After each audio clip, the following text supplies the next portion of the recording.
For decades, experts have been working to figure out the underpinnings of neurodevelopmental challenges such as autism and ADHD, the attention deficit hyperactivity disorder.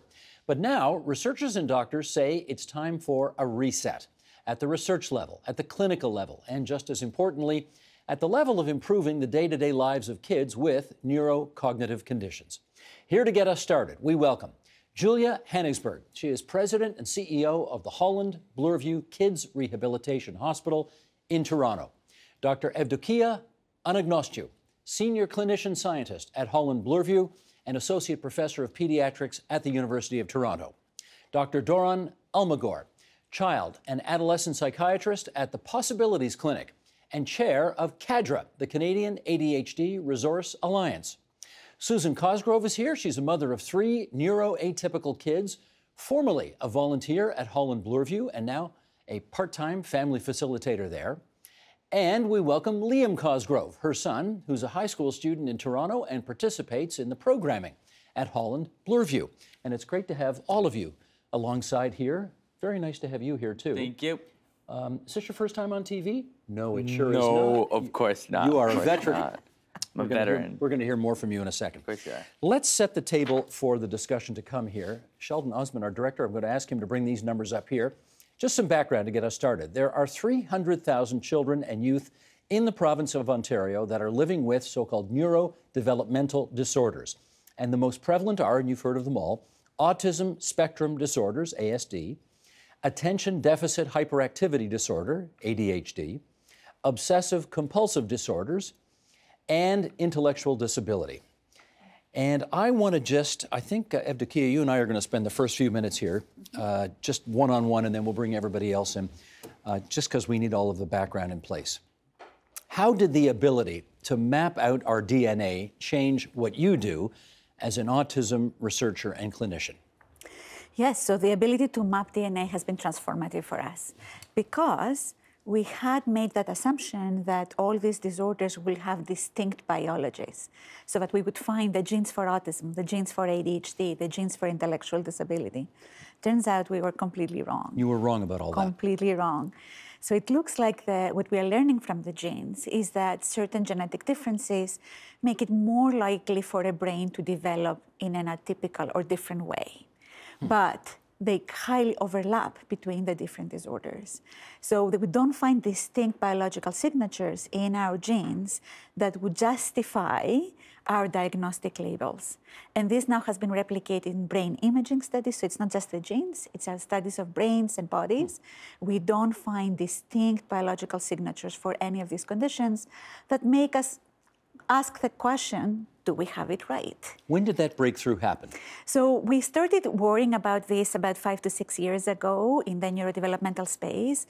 And by about 2 to 3 years ago, we had fairly good evidence that we were on the wrong path, let's say, when it comes to diagnostic labels. So this is a very fresh insight. It is a relatively fresh insight. It is not special to neurodevelopmental disorders, so people in other spaces where they study different brain conditions and brain differences are coming to the same realization. So we are starting to understand that the way the genes affect our brains and our bodies doesn't map to whatever checklist we created to give people diagnostic labels. This is a bit of a touchy-feely question, but yes. What is it like to come to the realization that the way that you and your colleagues had been doing it for many years was wrong? It's scary and exciting. So sometimes when you do research, you just have to be prepared for the long haul. So you could be down the wrong path and not know it for a very long time. So when you come to the realization that you have enough evidence, enough data to say, stay the course or make a turn, that's an exciting place to be. You basically use your resources and your ideas and your brain power in more efficient ways. On the other hand, it is scary. We have built a whole sector around these diagnostic labels, and if they don't hold, what we're going to do with that knowledge is not very clear yet. Well, one of the things I gather, and it's very much the rage in medicine these days, is personalized medicine. Yes. So, how far have researchers gotten in terms of developing personalized medicine for this sector so far? Yeah, so that's a very good question. So once you drop your diagnostic labels, what do you replace it with, right? So we're not saying that all the neurodevelopmental disorders have the same biology. We're saying there are many different biologies, many different brains, many different types of genetic differences. They're just not being served by the diagnostic label in any way. So to get to personalized medicine, we need to match the treatment to that underlying biology that is special from person to person. And so what we're doing now is we're mapping the variety of genes. So for example, just in autism, and we talked about at least 4 disorders before, but just in autism, we have more than 1,000 candidate genes right now. 1,000 candidate genes. To understand autism. Yes. So if you put all the disorders together, you understand how much genetic variability there is out there. So what we're working on is to try to map those genetic differences to our brains and our behavior and our thinking skills, just to understand all these paths. How does the gene difference change your brain? How does the change in your brain change your behavior and your thinking skills? And what part of that path can we modify to improve function, to improve quality of life, to decrease distress? So we're in the process of this, but this is what we're working on right now. Okay, we are going to talk about the new approach that the sector is taking, but one last question before we get everybody else in on this. Do you think it's still important to try to chase the so-called Holy Grail and still look for the causes underlying all of these conditions? Yes. So I don't want to give people the impression that we're just going to focus on treatment, for the simple reason that we're not going to be effective at developing novel treatments if we don't understand what it is. Okay. Right? So when we understand the genetics that contribute, let's say, to these conditions, we understand what brain pathways get affected, then those brain pathways could become the target for personalized treatments, like you said before. Or if we understand that certain genes interact with certain environmental factors, you can imagine a public health intervention that decreases an environmental exposure that may be interacting with our genes to increase the rates of autism. So it's still very important for us to figure out what the nature of the difference is, both for prevention and for treatment purposes. But we are further along than we were 5 years ago at thinking about how this translation happens. Understood. Okay, thank you for all of that background in place. Now I want to talk to you. Fantastic. Now, I know you a little bit, so I know that you're a great talker. Of course I am. And I'm just impressed that you've been quiet this long, because I know you want to participate in this discussion. Of course I do. Okay, Liam, let's find out a bit about you. How old are you? 15. 15. Where are you from? That guy right there. Yeah, you're looking at yourself up on the TV set there, I'm from aren't you? Toronto, Ontario, Canada. You are indeed. And what grade are you in? 10. And what school do you go to? Danforth Collegiate and Technical Institute. Do you like it? Of course I do. What do you like about it? Everything, everything, everything. Okay, name me one thing you like about going to school. All the support that I get. Interesting. Okay. Like what? Like, just support in general. From whom? From everybody. Like, if I'm having a hard time, you just ask the teachers for help. So the teachers are good? Yep. Are your fellow students nice to you? Of course. They are. Of course. Yep. You say of course, but you know, yeah, kids can be rough sometimes, can't they? Of course they can. That too. Okay. What's your favorite subject? Transportation. You work on cars and you like learn about cars, like VIN numbers. You know how to change a tire on a car? I know how to change a tire. Do you know how to do it? And you also get to do welding. Okay. So you're doing all that kind of stuff. Yeah. All I right. just finished the welding not so long ago. What's your favorite kind of car? AMC Pacer, which is like an old car. Oh my gosh. From the 70s. That car's 40 years old. How do you know that what car's 40 years old. How do you know about a Pacer? They have one at your school? No, Wikipedia. Ah, there we go. Okay, that makes sense. Now, let me ask you this. When you meet people for the first time, so you've never met them before, you're meeting them for the first time, do you tell them, my name's Liam and I have autism? No. You don't say that? No, of course not. Okay, you say of course not. How do you introduce yourself to people? Nice to meet you. My name's Liam. What's your name? And you just go from there? Yeah. And if they have questions about you, are you okay with people asking questions? Of course I am. Yeah? You don't mind talking about the fact you have autism? Oh, no, of course not. Okay. What does it mean to you to have autism? It means that it can be a little bit hard, sometimes, but it can also be very easy. Well, I'll tell you, one of the things that makes you really fascinating is that you are a super bright guy. I know this about you. Oh, yes. And you spend a lot of time reading Wikipedia, don't you? Of course I do. Like, And that's why you know a lot of stuff. oh, yes. Well, we're not the only people that you have been on TV with. We want to show some of your past work, okay? Of course. So you go look at that monitor up top there. And Mr. Director, let's roll it, please. Dear everybody. You form an army. This is what a scholar looks like. This is what an athlete looks like. First. This is what an inventor looks like. This is what a storyteller looks like. Dear everybody, this is what a proud mom looks like, and this is their world. Dear everybody, see what the world without stigma looks like at deareverybody.ca. You did a nice job in that ad. Well done. Of course it did. Now, there's not only the TV ad, there's a print ad as well, right? Yeah. Sheldon, you want to bring that up? We have this print ad. Right. And there you are. Look how handsome you are there, Liam. Oh, yes. Now, what's the story behind that ad? I'm a history buff. Right. And you're looking very... Scholarly. Scholarly. That's a great word. Yes, you are. Yeah. Julia, let me bring you in. What's this ad all about? So this ad is part of a campaign we call Dear Everybody. And the whole idea behind the Dear Everybody campaign is to break down disability stigma. So really it came from, I'd say, an insight we had at Holland Bloorview, which is we could do great work with families like the Cosgroves, with folks like Susan and Liam, and we have the advantage of academic health sciences, people like Evdokia who are advancing the research. But if we're really going to want to make an impact on people's lives, that impact has to spread beyond our walls. And if the world isn't accepting of people with disabilities, then we're actually not going to be able to make the transformational change we think we can make in people's lives. And so Dear Everybody is all about breaking down stigma and talking to people about what young people, like Liam, like his colleagues, some of whom you saw in the ad, want everybody to know about what it is to have a disability. Susan, what kind of misconceptions do you think families like yours have to deal with?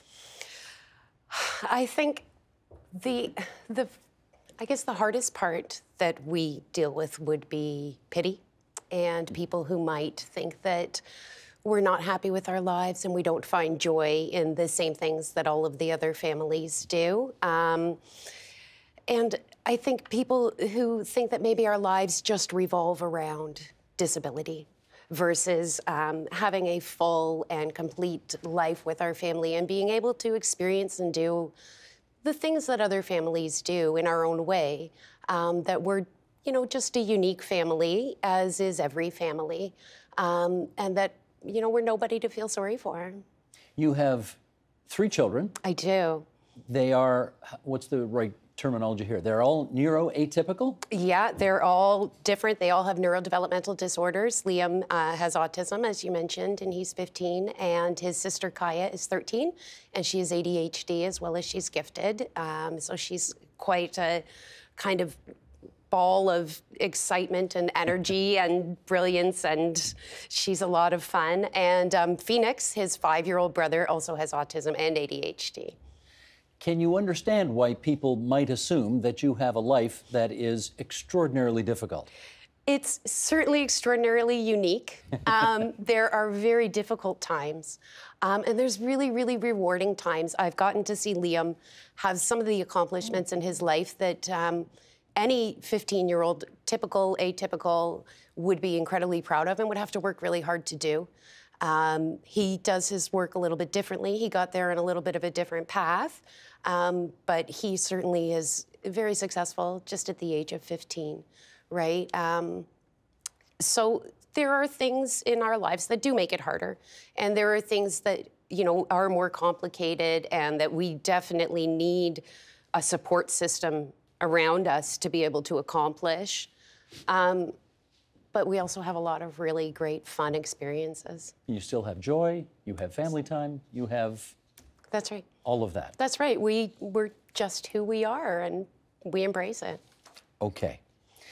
Dorn, I want to bring you in at this point. You treat children with neurodevelopmental disorders, primarily ADHD, I gather. What is the condition that you think is the most misunderstood of all? Well, I think, yeah, as Edvikia was saying, these conditions are all related. And first, I want to say that I'm awestruck by how well Liam is doing, by how well adjusted he is. And I expect that's because he has great support systems, great parents, a great team of doctors, and, as he said, good school supports. Unfortunately, I don't think that's cuts across the board in Ontario. And I think these disorders in general are not well understood, are highly stigmatized, and actually don't get the support that they need. And I think that's something what we see at the clinic over and over again. I want to be careful that we're not going to demonize teachers by what I'm about to ask. So let's stipulate to that off the top. But in your experience, is there a tendency for teachers when they see a child in their class who is very overactive, shall we say, to automatically assume ADHD? I'm really glad you said that about not demonizing teachers. I think we expect a huge amount from our teachers. The schools are already overfunded. Teachers are trying to teach. We're expecting them to be mental health experts. You know, they can't do everything, and they're already under a lot of stress. And I think that type of bias you're pointing to, that often teachers, people think about ADHD as being about just the hyperactive kids. That's not just teachers, that's all of us. That included me many years ago as well, because ADHD, for instance, comes up in many kind of different types of flavors and often looks very different. It itself is very diverse. So we're talking about the neurodiversity of all these type of issues, how they're all related, but ADHD itself has many, many different faces. So teachers may often see only the kids who are hyperactive, and I think it's great if they can say at that point, you know, maybe this needs an assessment. Maybe you should have your doctor kind of assess and look to see what's going on. Often I find that they miss the kids that are underachieving, that are quiet, that may in fact kind of be sitting in the back of the class, that are anxious. Those are the kids sometimes that don't get the attention, that actually fall through the cracks. You used a word there in that answer, and I want to go to Julia on that word, neurodiversity. Something that the people at this table deal with every day, but it may be a word that is unknown to many people watching. What does it mean? I think the idea behind that term is that different people's brains are wired differently. And so understanding the full range of that ability and seeing that as part of diversity. Often the disability piece, the neurodiversity piece, isn't what we think of when we talk about diversity. Think about gender, we think about ethnicity, we think about religion. So really understanding that there's a full range of human capacity, all of which has to be understood and valued as part of diversity. Here is something that Steve Silberman wrote in Neurotribes, The Legacy of Autism and the Future of Neurodiversity. It's a couple of years old, but this holds up nicely. Instead of investing millions of dollars a year to uncover the causes of autism in the future, we should be helping autistic people and their families live happier, healthier, more productive, and more secure lives in the present.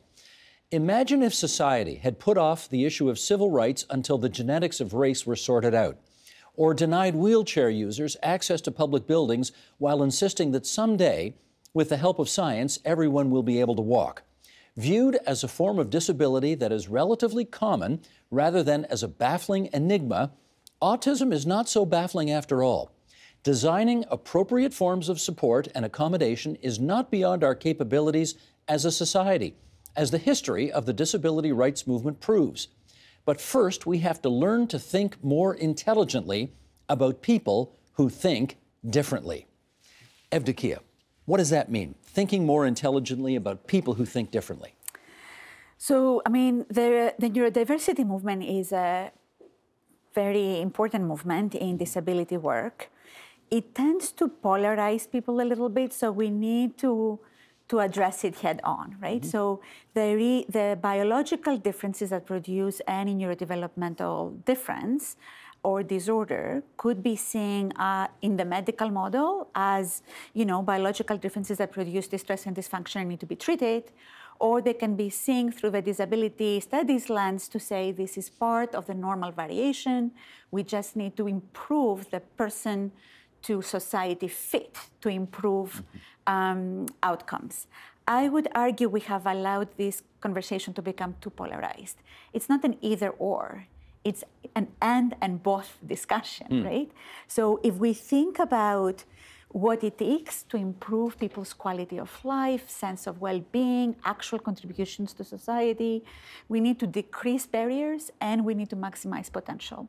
And we need to do that both at the person level, at the family level, at the society level. So you can think about reconciling the two stories, the two narratives around what does it take to remove barriers, maximize potential, and give people the best life they possibly can have for their sake and for all the rest of us' sake, right? And then you can reconcile in there the research that tries to understand the biology, find treatments to decrease distress, manage the sensory issues, the repetitive behaviors, the hyperactivity that may get in the way, the early intervention research that maximizes potential, changing the brains early on to give them more opportunities for learning. And you can reconcile that with how do we develop an employment sector that takes advantage of these people's skills? How do we secure housing that respects the dignity of people with disabilities? How do we create art spaces and recreational spaces that actually not only give these people who have these differences the opportunity to participate, but give us the opportunity to learn and to benefit from the uniqueness that comes from those differences. So it is a little bit of a tricky space right now, just because everybody seems to have a strong opinion on the issue, but I would argue it's not such a polarized space, or it doesn't need to be such a polarized space as it is right now. Now, let me get your colleague in here. How helpful is it to your patients to get the world to see their conditions as just part of diversity? Well, I think I love the framework. I think the framework itself is very positive. It's very much about ability. It's very much about inclusion. And it's very much about bringing up possibilities for people to kind of be in their full potential. I think if it's only looked at it in that way, it can be problematic, because then people don't really look at the supports that are needed as well for people to kind of achieve their full potential. So I don't really like it when people just kind of pay lip service to the idea and making it kind of like a positive sounding kind of construct without putting in the kind of money supports that are needed to help people. So I think those two things have to be balanced. And I also don't like it when the suffering or the kind of the special needs that people might need to achieve their goals are also not in place, and we only think of it as neurodiversity without any kind of need that is also there too.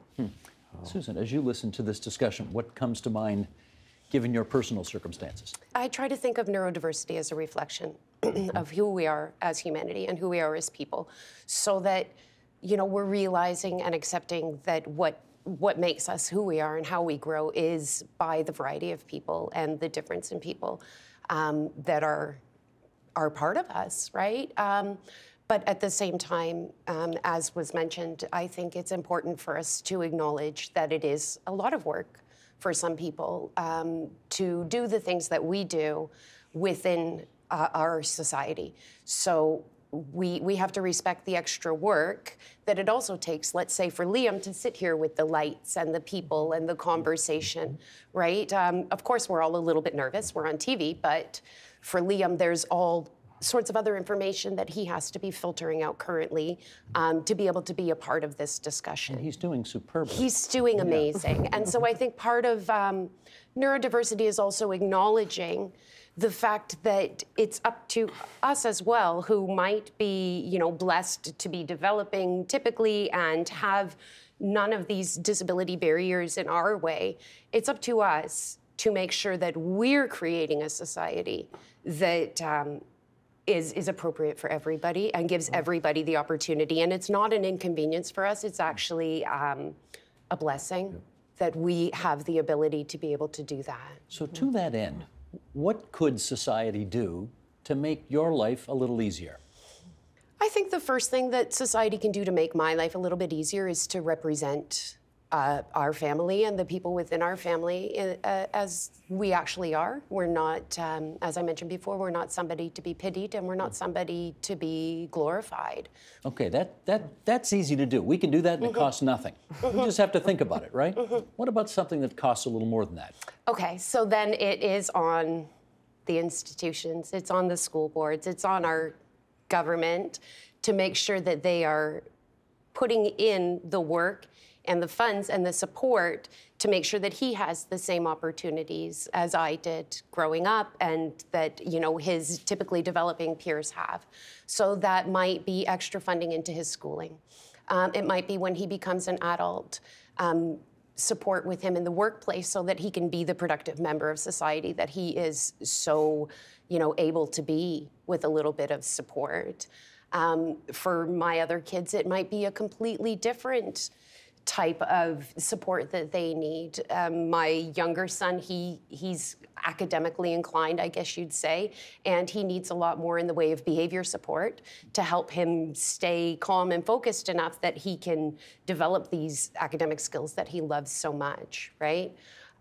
So I think it's about individualizing what people need and being willing to take the extra step to make sure that everybody starts at the same, you know, the starting blocks are lined up so that when he starts his journey into adulthood, he is in a place to begin with where he has opportunity. He's not starting, you know, from 10 feet behind that starting block and having to catch up to everybody else in order to move forward. He's able to, you know, start at an equal footing, which, you know, the onus is on us, on me as his mother, on, you know, his medical support team, on his school support team. It's on us to make sure that his starting block is in place for him when he begins his journey into adulthood. Having said that, ironically, Liam, you have done some things that I don't know any other 15-year-olds anywhere in Canada have had a chance to do. Oh, for example, you've spoken at the United Nations. Yep. What did you tell them? I just told them that I'm like a guy with equal opportunities, even though I'm autistic. That thing. And how was that experience talking before the UN? Because that's a pretty amazing thing to do. Very, very cool. I bet it was. Act. I bet it was. So you get to go to New York City, which is already pretty neat. I've been there twice. And how many, was it a big crowd at the United Nations that you talked to? Oh, yes. Yes? And were you nervous when you spoke? Of course not. Really? I've done this before. Now, why were you not? I think all the rest of us here would be pretty nervous talking in front of somebody. Yeah, but I could just tell you that you won't be nervous. You had it under control. Of course I did. You've also met Bill and Hillary Clinton, too. Yep. And you knew who they were. Yep. How did that come about? Super, super cool. They're up there on the screen. Oh, yeah, that's right. There they are. Wow. So you got to meet, okay, you shook hands with the former president. Yeah. I did that the world's longest handshake is what I like to call it. I shook hands with him the whole time that I was talking. He's very good about that, isn't he? Oh, of course he is. He holds your hand and he looks right in your eyes. And oh, yes. You think you're the only person in the room. Yeah. Did you have a nice conversation with him? Yeah, his 5 favorite presidents. Lincoln, FDR, Jefferson, Teddy Roosevelt, and Washington. That's a pretty good list. Really good list. Yeah, that is a pretty good list. Yeah. He didn't put himself on the list? I don't know. I think that would be number 6. I honestly think that would be number 6. Okay. I'm going to come back later and ask you who yours was. Don't tell me now, okay? Fantastic. Okay. You do that. We're going to come back later on that. I want to ask Julia about the research that you folks are doing at Holland Bloorview, and how do you figure out what projects are worth supporting and which ones you just can't do? Well, one of the things I think that we have focused a lot of attention on is understanding from people with lived experience, so from young people and families, what's meaningful to them in terms of research. And we've really built out our program with individuals such as Susan, who is one of those people we worked with very early on in this program of discovery, where we're saying, what's meaningful to you? What is that family engagement and research that's going to help us identify the key priorities? And Evdokia and others led an extraordinary project with the Ontario Brain Institute in order to develop the key research priorities in neurodevelopmental disabilities, neurodevelopmental conditions. And that's so critically important because, you know, to the point you alluded to, there are scarce resources. To focus the attention where it will have the greatest impact is something that's not only very meaningful at Holland Bloorview, but it's meaningful for the scientific community, and it's for sure meaningful for the parent and the individual with lived experience community. So how do we help to support that? How do we make sure that we're focusing our attention on those areas which will have the greatest impact on people's lives from a function perspective? Will have the greatest impact on our understanding of these ranges of conditions. And so that's not to prioritize only applied research and not to care about things like the genetic research that you and Evdokia were talking about earlier, so we understand the mechanism behind some of these conditions. Putting that attention to it is really important. Well, one of the things that you have been testing for is anxiety. And Liam, I want to ask you about that because there was, I gather, something called an anxiety meter that you participated with. What was that all about? It's just like an iPad that like measures your heart rate to see how much anxiety you have. If it goes up, you deep breathing. If it goes down, if it goes up, I love anxiety, a lot of anxiety. Goes down, not very many. And where are you right now, do you think?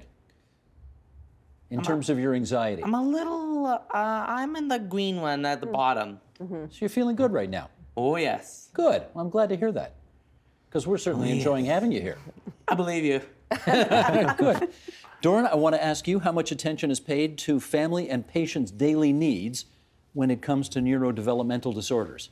I think a lot of attention is not being paid, and I think that's a great question, Steve. I think we're hearing about great success cases here, and I think great research is going on at Holland Bloorview. But I think right now, on the ground, we have quite a few treatments that work very well, but are actually not being distributed evenly across Ontario, and it's a big problem. So people with ADHD, for instance, have large amount of problems in the school system. And I want to bring up a point about ADHD because we're talking about how all these disorders are related. And for instance, ADHD, we know it's genetically related to ASD, to learning disabilities, but in the school system, ADHD is not considered to be an exceptionality. And I don't understand that. Do you understand that? Because why is that the case? Well, I think it's a historical kind of background to it. It doesn't really, it has no logical kind of background to it. I would see it as kind of neurodivisive rather than kind of looking at it in a diverse way. You think it should be, obviously? It should be. There are kids with ADHD, for instance. We're talking about very diverse ways in which people with ASD and ADHD present. And I've seen kids with ADHD that have much higher needs than kids with ASD. If it were acknowledged that way, how would life be different going forward? Oh, I think in that case, schools, for instance, could provide much more support. Schools are not able to provide some supports to kids with ADHD because of, for instance, they don't have that exceptionality. They might be able to get an exceptionality if they're also diagnosed with ASD or learning disability, for instance. But often that creates a lot of barriers too. For instance, a lot of kids with ADHD also have a learning disability. We're talking about the ways in which all these issues are not, all these symptoms cut across the different diagnoses. And that's the kind of minus side of having them kind of so diagnostically siloed. And so to get support, they have to have that diagnosis of a learning disability. But to do that, they have to undergo what's called a psychoeducational test, which the school systems are backlogged in providing. So they're kind of caught in this kind of catch-22. What's the wait time like for that kind of a test? Oh, that can be at least a year, often much more. People can get it privately, but for very high amounts of money, and most people cannot afford that. So they're really kind of caught in this kind of waiting game of waiting to be diagnosed to even get supports. And that's part of the issue also, which I'm excited about this research, because I think it'll probably lead us to thinking more about functioning and needs than just around kind of, ticking the boxes off for particular diagnoses. Evdokia, how do we get the education system to sort of be aware that maybe they've got to change the way they do things? Oh, that's a tough one. I mean, I think we have to acknowledge that both education and health sectors are built around those diagnostic labels. I don't think the transition would be trivial. I think it has to be purposeful, thoughtful, kind of build the right infrastructures to allow that the kids don't fall off the cracks as we're transitioning, and we're not ready to transition. So I want to also highlight that. So we know that the labels are not functioning well right now. We're not totally clear on what we should replace them with. So we need to get clarity. We cannot replace one bad construct with another bad construct, right? So we need to get clarity on what is the most meaningful way of classifying kids based on the context. So back to the point that was just made, if I am to pick a medication, let's say, for a kid's problem X, I may be very, very interested in figuring out what is their unique biology, so I don't expose them to something that has no chance of working. On the other hand, if I'm in the school system and I want to address a particular functional need within the educational system, then the most important classification paradigm for that case may be what are the current functional needs, right? So in different contexts, the classification may have to work differently. So we do need to still do some work to provide the sectors with solutions that are likely to succeed. Otherwise, we're just replacing one bad paradigm with another. Understood. We've got a couple of minutes to go here, and I want to talk to you, okay? Oh, of course. Oh, boy. What do you want to be when you grow up? Pilot. A pilot? How come? Because I'm a plane guy. You like planes? Of course I do. Now, are you talking about little private planes, or are you talking about big jumbo jets, or what? Anything, anything, anything. You just... World War II planes, little plot planes, seaplanes, biplanes, jumbo jets, fighter jets, attack planes. Do you play video games? Yeah, and a lot. So you get to kind of fly the planes that way? Like when I'm playing Microsoft Flight Simulator, I just fly the Spitfire. You know what a Spitfire is? Yeah, it's a really famous World War II plane. Yes, it is. Okay, I notice you're wearing a button. Well, it's not quite a button. What would you say that is? Pin. Pin, okay. Who's on the pin? Franklin D. Roosevelt, my all-time favorite president. And why is he your favorite? Because he has to lead America through most of a world war. Sad that he missed the end. And then you weren't alive when he was the president. No, I wasn't. No. This is back in the 1940s. Yes. I was born in 2003. And how do you know all this? Wikipedia. You love that Wikipedia, don't you? Oh, yes, I crave it, I crave it, I crave it, I crave it. Now, Liam, do you ever want to go into politics yourself? Not really. No? But you love Franklin Roosevelt so much. Yeah, I do, but I just don't feel like being a politician. Thinking of being a good old pilot. Okay, that's good. Let's finish up on this then. How much help and support is there, out there, for kids like Liam to navigate the next part of their lives? Julia, you want to start us off on that? Yeah, so if you're thinking about the next part of lives, you know, Liam is a young man in high school. We know that there are challenges to services, and we talked about in the educational system, there's some challenges for young people in school. But as much as our parents and our young people find challenges, it's when they hit that age of 18 or 21, when school is no longer, high school, public school is no longer there for them. They may or may not be able to participate in post-secondary education. The services that are available at places like Holland Bloorview for children are very different when you get into the adult healthcare system and developmental services system. I hear this. You fall off a cliff in some ways. That is exactly what we hear every day from families. Yeah. That is literally the metaphor that people use. So it's actually something that we've been exploring. We've developed a strategy where we're focusing on young people 16 to 26 because we see that as a particularly vulnerable age group. And we're looking at some of the strategies that they need to support them. And there are things like some of the things that Susan talked about earlier, supports for pathways to employment, for example. Typically developing kids get lots of opportunities that set them up with the skills for employment.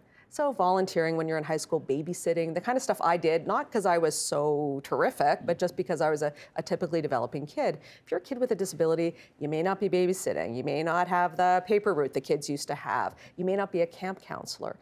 So we've had to set up programs, and we've been looking at what are the kinds of skills and capacity that young people with disabilities need help to develop, because they don't just acquire them in their day-to-day lives the way typically developing kids are. So there are some big challenges as you get into that age group, and I think the system has not planned very well for those. And part of that, in all honesty, is about stigma, which goes back to Dear Everybody and why we think stigma busting is really important in the field of disability. But it also goes back to the fact that relatively recently, we hid people with disabilities away. Right? It's in my lifetime that we have deinstitutionalized people with disabilities. Well, your hospital, right. What did it used to be called? The Ontario Centre for Crippled Children, the Home for Incurable Children. Right. We had a few great names back before marketing was one of our superpowers. And but that's how, at the time, that's how we thought about people with disabilities. So it's perhaps not surprising that we haven't quite gotten it right. But I think we're at a point of inflection where we're starting to see, you talked about media representations of people with disability. That's part of it. They may not be perfect, but it's about presence, about seeing people with disabilities as part of the diversity in our society. And that means support in education, support in healthcare. It means creating opportunity. But it also means breaking down prejudice. And before, Steve, you referenced, well, some of these are free, those are easy. The free things are not necessarily the easy things. Good point. Yeah. Fear of people with disabilities, discomfort, embarrassment around people with disabilities, assumptions and prejudice. In my own life, I'm the CEO of Holland Bloorview. You would think I would really be on my game in this regard. And there's another Liam at Holland Bloorview, a young man who doesn't communicate in a typical way. He uses a communications board to communicate. And when I first met him a few years ago, I realized I didn't know how to communicate with him. He knew how to communicate with me using his device, but I didn't know how to understand him or how to respond. So I went away and learned that, and then I was able to communicate with him. Now, he had to slow down, because for me to understand him, he had to go a lot slower than he could have gone. But it's an example of exactly what Susan is saying. By transforming elements of society, people's knowledge, and I have to say, I was embarrassed. By transforming our knowledge and our understanding, we can help to really change the landscape of opportunity for people and broaden those opportunities significantly. Well, hopefully we've done some of that in the last 40 minutes. I want to thank all of you for coming into TVO tonight and helping us out with this. And I don't normally express favorites, but you were my favorite guest today. Can I say that? Of course you can, of course you can. I think we're probably all okay with that. We're perfectly okay with that. Thanks all. Thank you. The Agenda with Steve Bacon is brought to you by the Chartered Professional Accountants of Ontario, helping businesses stay on the right side of change with strategic thinking, insightful decisions, and business leadership. Are you on the right side of change? Ask an Ontario CPA.